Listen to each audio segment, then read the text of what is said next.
Audio book वाङ्मय 34 भारतीय संस्कृति के आधारभूत तत्व चैप्टर 1 पार्ट 71। देव संस्कृति हमें भाग्यवादी नहीं कर्मवादी बनाती है।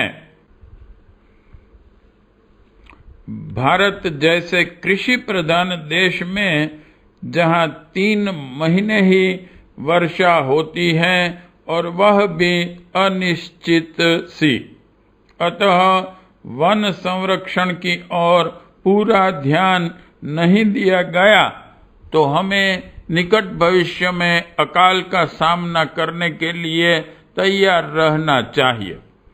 विशेषतः भारत जैसे कृषि प्रधान देश के लिए तो वन ही अन्नदाता है। प्राचीन काल में जबकि देश में वनों की बाहुल्यता थी, वनवासी तपस्वियों का समस्त योगक्षेम वनों पर ही आधारित था। भोजन, छाजन, यहाँ तक कि वस्त्र भी जंगलों से ही प्राप्त होते थे। कंद मूल, फल पत्ते आदि का सात्विक आहार, बांस, ताड़ एवं वट आदि से कुटीरे, भोजन पत्र, केला पत्र एवं कमल पत्र से वस्त्रों की आवश्यकता पूरी की जाती थी। गुरुकुलों के आचार्य और राजकुलों के राजकुमार, अभिजात्य वर्ग के छात्र अपने अध्ययन काल में संपूर्ण वनों पर ही आधारित रहते थे। इस प्रकार तत्कालीन समाज का प्रबुद्ध वर्ग अपने जीवन का अधिकांश समय वनों में ही व्यतीत करता था। राज्यों की सीमाओं के वन प्रदेश अलभ्य होते थे। सुरक्षात्मक दृष्टि से किसी भी राज्य के लिए वनों का अत्यंत महत्व था। इसलिए वनों की रक्षा के लिए विशेष चौकी पहरे का प्रबंध होता था। सेना के वाहनों, घोड़े तथा हाथियों का चारा पानी पूर्णतः इन्हीं जंगलों से प्राप्त होता था। यदि यह कहें कि प्राचीन भारत के समस्त निवासियों का भरण पोषण जंगलों पर ही आधारित था तो कोई अतिशयोक्ति न होगी। आज भी ईंधन, इमारती लकड़ी, औषधि, जड़ी बूटे, गोंद, लाख, मधु तथा अन्य कई महत्वपूर्ण उद्योगों का कच्चा माल वनों से प्राप्त होता है। बीड़ी का तो समस्त उद्योग जंगलों पर ही निर्भर हैं। इस भांति देश की जनसंख्या के अधिकांश भाग की रोटी रोजी जंगलों से ही चलती थी। विदेशी पर्यटकों के लिए भारत के जंगल अफ्रीका महाद्वीप के जंगलों से अधिक विचित्र और अधिक मनोहर हैं। जंगलों के शांत और निरापद वातावरण में भारतीय तत्वदर्शियों ने प्रकृति के गहनतम रहस्यों का अध्ययन किया है। श्री समृद्धि के कुबेर इन वन प्रदेशों का संरक्षण जनता एवं सरकार दोनों का अनिवार्य उत्तरदायित्व है, किंतु यह उत्तरदायित्व केवल सरकार पर ही नहीं छोड़ा जा सकता। सरकार के काम अपने ढंग से होते हैं और सरकार भी तो जनता के आदमियों द्वारा ही चलती है।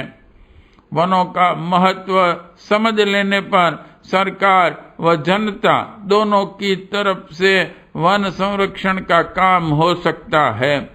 सरकार भी वनों से लाभ उठाने के लिए ठेकेदारों को लकड़ी कटाई के ठेके देती है उनमें भी पूरी सावधानी रखने की आवश्यकता है, नहीं तो वन की सघनता को खतरा उत्पन्न हो सकता है। वनों की अंधाधुंध कटाई रोककर उन्हें सघन बनाने का प्रयास होना चाहिए। यदि हम वन क्षेत्र को बढ़ा न सकें तो कम से कम उन्हें विरल होने से तो रोकना ही चाहिए। अभी तक अधिकांश जनता खाना पकाना के लिए लकड़ी तथा लकड़ी के कोयले जलाती हैं। इससे हमारी वन संपदा को बहुत हानि पहुंचती है। इसी गति से यदि ईंधन की खपत होती रही तो निकट भविष्य में हमारे सामने ईंधन की समस्या विकराल होकर आएगी। अतः भोजन पकाने में कम से कम ईंधन लगे, ऐसी पद्धति को अपनाया जाना आवश्यक है। भाप द्वारा पकाए जाने की विधि में लगभग 1/3 ईंधन ही खर्च होता है। नगर वासियों के लिए भाप द्वारा भोजन पकाने के उपकरण महंगे होते हुए भी ईंधन की बचत को देखते हुए सस्ते ही पड़ते हैं।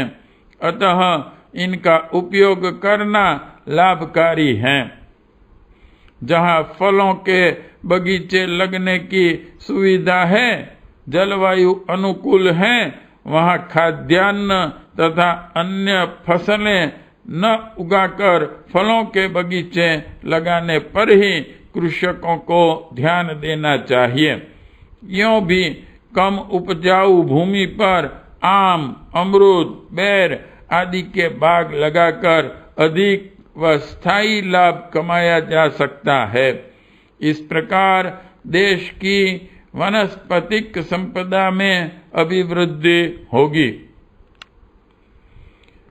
देश की घटती हुई वन संपदा को दृष्टिगत रखकर स्वर्गीय कन्हैयालाल मणिकलाल मुंशी ने वन महोत्सव कार्यक्रम प्रति वर्ष मनाने का अभियान चलाया था, किंतु वह अभियान अभी तक सरकारी क्षेत्रों तक ही सीमित होकर रह गया है।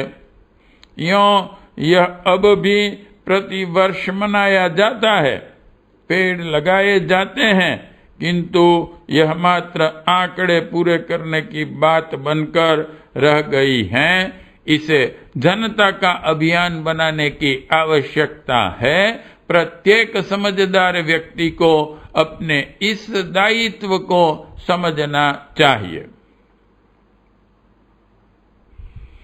हम अपने खाने जितना अन्न उगाते हैं या नहीं उगाते, तो उसे मेहनत की कमाई खर्च करके खरीदते हैं, तो हमारा यह भी कर्तव्य है कि हम जितनी श्वास लेते हैं, जितनी वायु गंदी करते हैं, जितनी प्रकृति प्रदत्त लकड़ी जलाते हैं, उतनी ही वन संपदा की वृद्धि भी करें, नहीं तो एक प्रकार का प्रकृति द्रोह व भावी संतति के हित में अपराध होगा।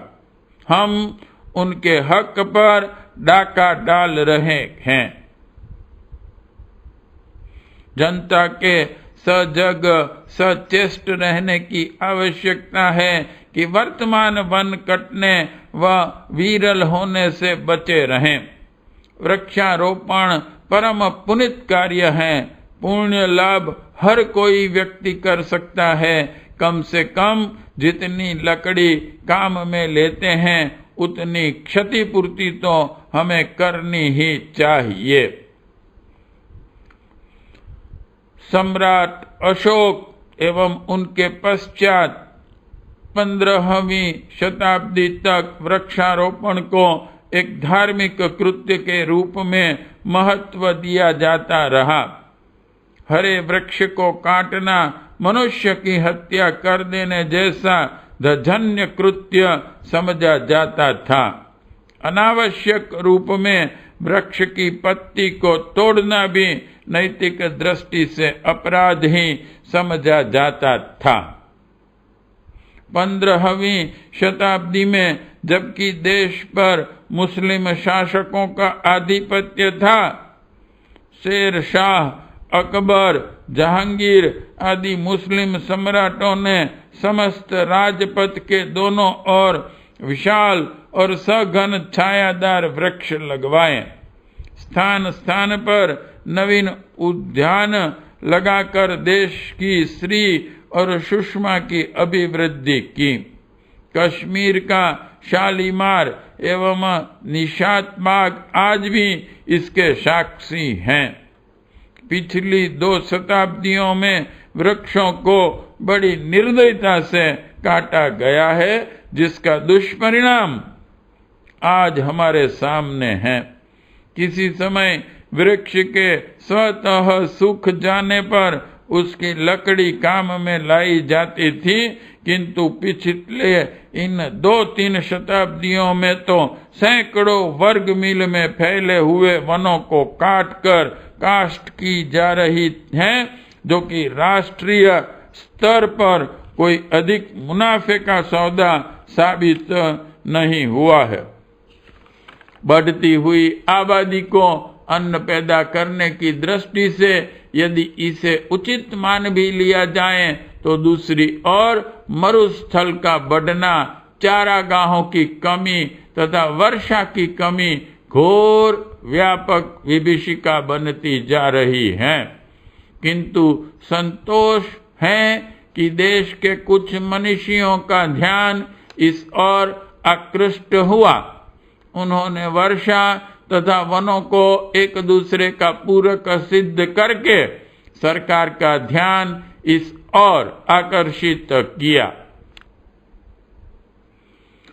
रोम, बेबीलोन तथा फारस के विद्वानों ने भी वर्षा के लिए वनों के संरक्षण को शासन का प्रमुख उत्तरदायित्व बताया और अपने देश की सरकारों को इस बात के लिए बाध्य किया कि राष्ट्र की समृद्धि के लिए वृक्षारोपण एवं वन संरक्षण को प्रमुख राजकीय उत्तरदायित्व समझा जाए। भारतवर्ष में भी तत्कालीन खाद्य मंत्री श्री कन्हैयालाल माणिकलाल मुंशी ने वृक्षारोपण की योजना बनाई और अधिक वर्षा के लिए वन महोत्सव आंदोलन का शुभारंभ किया। आज परिस्थितियों का तकाजा है कि हम इस आंदोलन को अपना पुनीत कर्तव्य एवं अनिवार्य उत्तरदायित्व समझें और तन मन धन से सरकार को सहयोग देकर राष्ट्र को सुखी एवं समृद्ध बनाने में भागीदार बने। पार्ट 71 समाप्त।